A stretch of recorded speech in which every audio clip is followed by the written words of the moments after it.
সশস্ত্র বাহিনী দিবস উপলক্ষে সেনাকুঞ্জের সংবর্ধনা অনুষ্ঠানে যাচ্ছেন বিএনপি চেয়ারপারসন বেগম খালেদা জিয়া। বৃহস্পতিবার বেলা 3:30টায় সেনাকুঞ্জের উদ্দেশ্যে গুলশানের বাসা থেকে বের হবেন বিএনপি চেয়ারপারসন।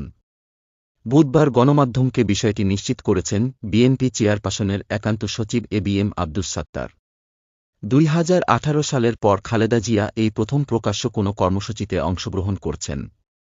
এর আগে 2018 সালের 5 ফেব্রুয়ারি সর্বশেষ সিলেট সফর করেন তিনি।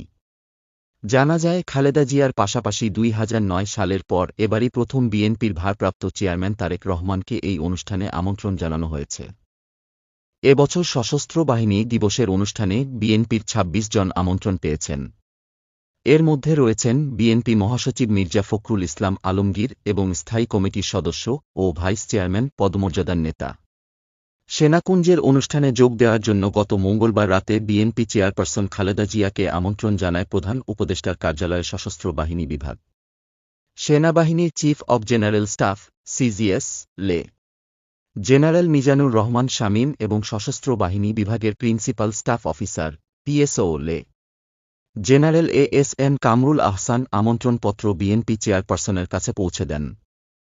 আর এম রাজ, ডেস্ক রিপোর্ট, আস্থা নিউজ।